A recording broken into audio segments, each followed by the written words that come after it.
Today we will be reading My Delicate Heart Condition by Toni Cade Bambara. My cousin Joanne has not been allowed to hang out with me for some time because she went and told Aunt Hazel that I scare her to death whenever she sleeps over at our house or I spend the weekend at hers. The truth is, I sometimes like to tell stories about bloodthirsty vampires or ugly monsters that lurk in the clothes closets or giant beetles that eat their way through the shower curtain, like I used to do at camp to entertain the kids in my bunk. But Joanne always cries, and that makes the stories even weirder, like background music, her crying. And two, I'm not going to lie about it. I get spookier on purpose until all the little crybabies are stuffing themselves under their pillows and throwing their sneakers at me and making such a racket that Mary the counselor has to come in and shine her flashlight around the bunkhouse. I play like I'm asleep. The rest of them are too busy blubbering and finding their way out from under blankets to tell Mary that it's me. Besides, once they get a load of her standing against the moonlight in that long white robe of hers looking like a ghost, they just start up again, and pretty soon the whole camp is awake. Anyway, that's what I do for fun. So Joanne hasn't been around. And this year I'll have to go to the circus by myself and to camp without her. My mother said on the phone to Aunt Hazel, "Good, keep Joe over there, and maybe Harriet'll behave herself if she's got no one to show off to." For all the years my mother's known me, she still doesn't understand that my behaving has got nothing to do with who I hang out with. A private thing between me, or maybe between me and the Fly family, since they were the ones that first got me to sit through monster movies and withstand all the terror I could take. For 4 summers now, me and the Fly family have had this thing going. A battle of nerves, you might say. Each year they raise the rope closer and closer to the very top of the tent. I hear they're going to perform outdoors this year and be even higher.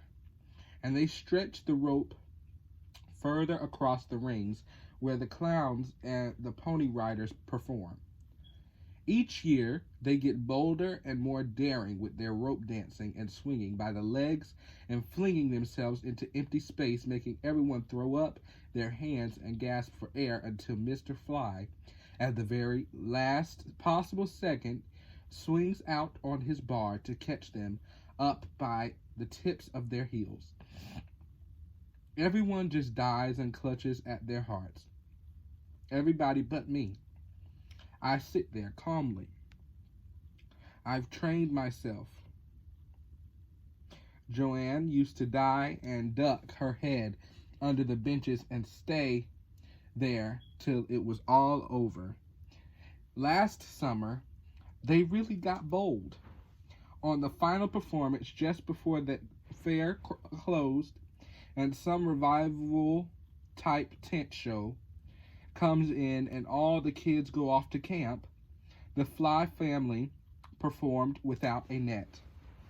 I figured they'd be up to something, so I made sure my stomach was like steel. I did 10 push-ups before breakfast, 20 sit-ups before lunch, skipped dinner altogether. My brother Teddy kidded me all day. Harriet's trying out for the Olympics. I passed up the Issy Man on the corner and the pizza and the Icky Man on the corner and the pizza and sausage stand by the schoolyard, and the cotton candy and jelly apple lady and the pickle and penny candy boy. In fact, I passed up all the stands that led from the street down the little roadway to the fairgrounds that used to be a swamp when we first moved from Baltimore to Jamaica, Long Island. It wasn't easy. I'm not going to lie, but I was taking no chances. Between the Balloon Man and the Wheel of Fortune was the usual clump of ladies from church who came night after night to try to win the giant punch bowl set on the top shelf above the wheel, but had to settle night after night for a jar of gumdrops or salt and pepper shakers or some other little thing from the bottom shelf. And from the Wheel of Fortune to the tent was at least 1,000,000 stands selling BB bats and jawbreakers and gingerbread and sweet potato pie and frozen custard. And like I said, it wasn't easy. 1,000,000 ways to tempt you, to unsettle your stomach and make you lose the battle with the fly family. I sat there almost enjoying the silly clowns who came tumbling out of a steamer trunk no bigger than the one we have in the basement, where my mother keeps my old report cards and photographs and letters and things. And I almost enjoyed the fire eater and the knife thrower, but I was so close up I could see how there wasn't any real thrill. I almost enjoyed the fat-legged girls who rode the ponies 2 at a time standing up, but their costumes weren't very pretty. Just an ordinary polo shirt like you get if you run in the pile meets, and short skirts you can wear on either side, like the big girls wear at the roller rink. And I almost enjoyed the jugglers, except that my Uncle Bubba can juggle the dinner plates better any day of the week, so long as Aunt Hazel isn't there to stop him. I was impatient and started yawning. Finally, all the clowns hitched up their baggy pants and tumbled over each other out of the ring and into the dark. The jugglers caught all the things that were up in the air, and yawning just like me, went off to the side.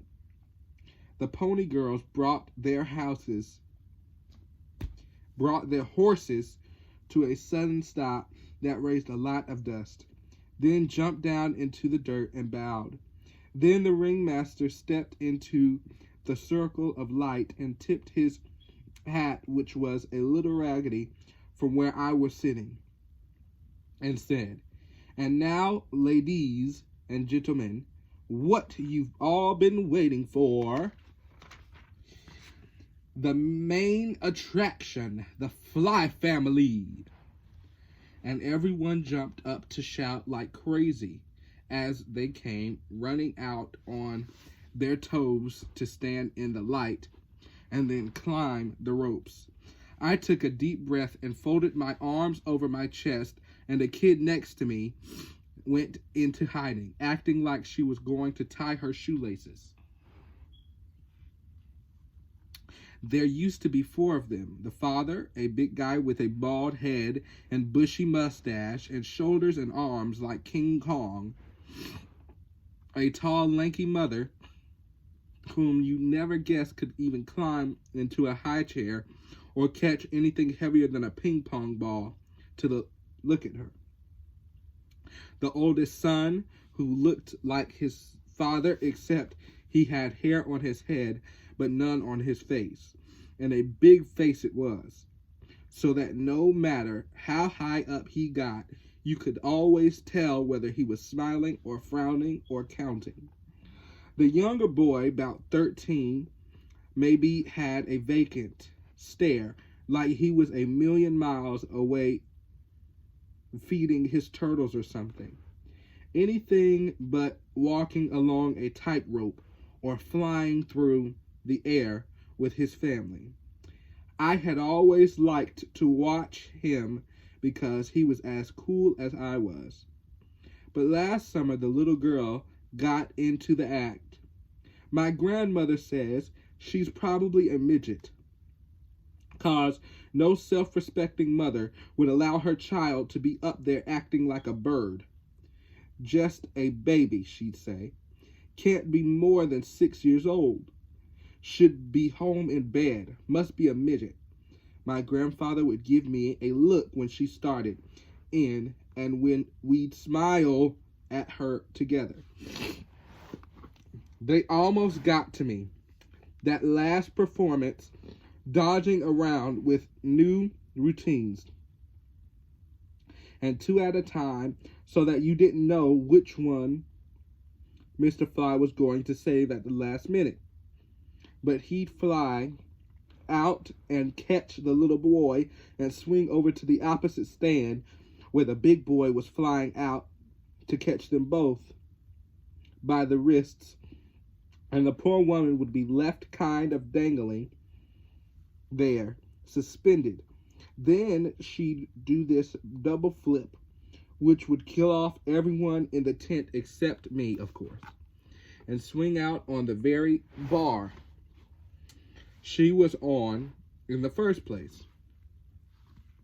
And then they'd mess around 2 or 3 flying at once, just to confuse you, until the big drum roll started, and out steps the little girl in a party dress and a huge blindfold wrapped around her little head, and a pink umbrella like they sell down in Chinatown. And I won't lie about it, I almost let my heart thump me off the bench. I almost thought I had to tie my shoelaces, but I sat there stubborn, and the kid starts bouncing up and down on the rope, like she was about to take off and tear through the canvas roof. Then out swings her little brother, and before you know it, Fly Jr., like a great eagle with his arms flapping, grabs up the kid, eye band in his teeth, and swoops her off to the bar that's already got Mr. and Big Bro on it. And surely there's no room for him, and everyone standing on their feet clutching at their faces, everyone but me, 'cause I know from the get-go that Mr. and Miss are going to leave the bar to give Junior room and fly over to the other side, which is exactly what they do. The lady in front of me, Miss Perez, who does all the sewing in our neighborhood, gets up and starts shaking her hands like ladies do to get the fingernail polish dry, and she says to me, with her eyes jammed shut, I must go finish the wedding gowns. Tell me later who died. And she scoots through the aisle, falling all over everybody with her eyes still shut, and never looks up. And Miss Kane taps me on the back and leans over and says, some people just can't take it. And I smile at her and at her twins, who are sitting there with their mouths open. I fold my arms over my chest and just dare the Fly family to do their very worst. The minute I got to camp, I ran up to the main house where all the counselors gather to say hello to the parents and talk with the directors. I had to tell Mary the latest doings with the Fly family, but she put a finger to her mouth, like she sometimes does, to shush me. Let's not have any scary stuff this summer, Harriet, she said, looking over my shoulder at a new kid. This new kid, Willie, was from my old neighborhood in Baltimore, so we got friendly right off. Then he told me that he had a romantic heart, so I quite naturally took him under my wing and decided not to give him a heart attack with any ghost tales. Mary said he meant rheumatic heart, but I don't see any difference. So I told Mary to move him out of George's tent and give him a nicer counselor who'd respect his romantic heart. George used to be my play boyfriend when I first came to camp as a little kid, and didn't know any better. But he's not a nice person. He makes up funny nicknames for people which aren't funny at all, like calling Eddie Michaels the Watermelon Kid or David Farmer Charcoal Plenty, which I really do not appreciate, and especially from a counselor. And once he asked Joanne, who was the table monitor, to go fetch a pail of milk from the kitchen. And the minute she got up, he started hatching a plot, trying to get the kids to hide her peanut butter sandwich and put spiders in her soup. I had to remind everyone at the table that Joanne was my friend, my first cousin by blood, and I would be forced to waste the first bum that laid a hand on her plate. And old George says, "Oh, don't be a dumbhead, Harriet. Joe's so stupid she won't even notice." And I told him right then and there that I was not his play girlfriend anymore, and would rather marry the wolf man than grow up and be his wife. And just in case he didn't get the message, that night around the campfire when we were all playing little Sally Walker sitting in a saucer, and it was my turn to shake it to the east and shake it to the west, and to shake it to the very one that I loved the best. I shook straight for Mr. Nelson, the lifeguard, who was not only the ugliest person in camp, but the arch enemy of old George. And that very first day of camp last summer, when Willie came running up to me to get in line for lunch, here comes George talking some simple stuff about what a beautiful head you have, Willie. A long, smooth, streamlined head. A sure sign of superior gifts. Definitely genius proportions. And poor Willie went for it, grinning and touching his head, which, if you want to know the truth, is a bullet head, and that's all there is to it. And he's turning to me every which way, like he's modeling his head in a fashion show. And the minute his back is turned, old George makes a face about Willie's head, and all the kids in the line burst out laughing. So I had to beat up a few right then and there, and finish off the rest later in the shower for being so stupid, laughing at a kid with a romantic heart. One night in the last week of August, when the big campfire party is held, it was very dark, and the moon was all smoky, and I just couldn't help myself and started in with a story about the great caterpillar who was going to prowl through the tents and nibble off everybody's toes. And Willie started this whimpering in the back of his throat, so I had to switch the story real quick to something cheerful. But before I could do that, old George picked up my story and added a wicked witch who put spells on city kids who come to camp, and a hunchback dwarf that chopped up tents and bunk beds, and a one-eyed phantom giant who gobbled up the hearts of underprivileged kids. And every time he got to the part where the phantom ripped out a heart, poor Willie would get louder and louder, until finally he started rolling around in the grass and screaming, and all the kids went crazy and scattered behind the rocks, almost kicking the fire completely out as they dashed off into the darkness, yelling, "Bloody murder!" And the counselors could hardly round us all up. Me too. I'm not going to lie about it. Their little circles of flashlights bobbing in and out of the bushes along the patches of the pine, bumping into each other as they scrambled for us kids, and poor Willie rolling around something awful. So they took him to the infirmary. I was sneaking some ginger snaps in to him later that night when I hear Mary and another senior counselor, fussing at old George in the hallway. You've been picking on that kid ever since he got here, George. But tonight was the limit. I wasn't picking on him. I was just trying to tell a story. All that talk about hearts, gobbling up hearts and underprivileged. Yeah, you were directing it all at the little kid. You should be. I wasn't talking about him. They're all underprivileged kids after all. I mean, all the kids are underprivileged. I huddled back into the shadows and almost banged into Willie's iron bed.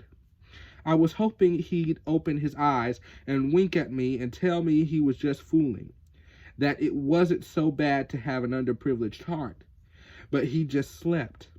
I'm an underprivileged kid too, I thought to myself. I knew that it was a special camp, but I never realized.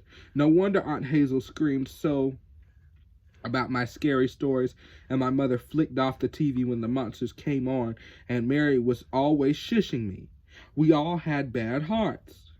I crawled into the supply cabinet to wait for Willie to wake up so I could ask him about it all.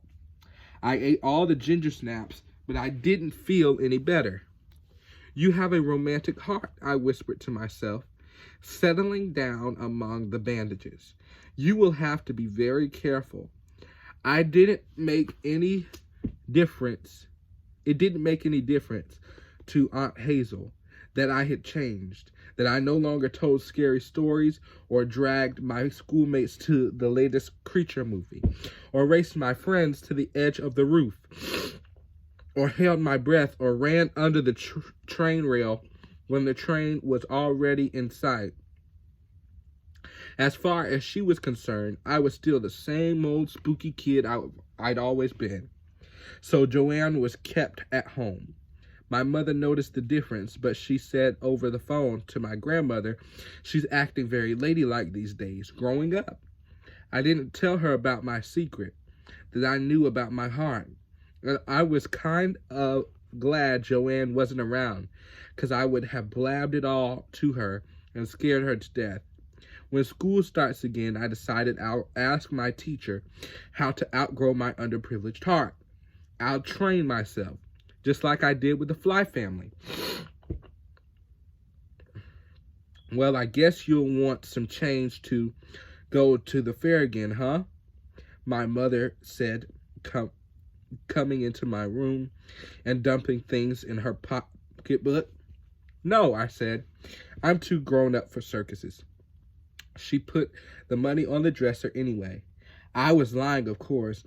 I was thinking what a terrible strain it would be for Miss Perez and everybody else if, while sitting there with the Fly family zooming around in the open air a million miles above the ground, little Harriet Watkins should drop dead with a fatal heart attack behind them. I lost, I said out loud. Lost what? The battle with the Fly family. She just stood there a long time, looking at me, trying to figure me out, the way mothers are, always doing, but should know better. Then she kissed me goodbye and left for work. And that is the end of our story.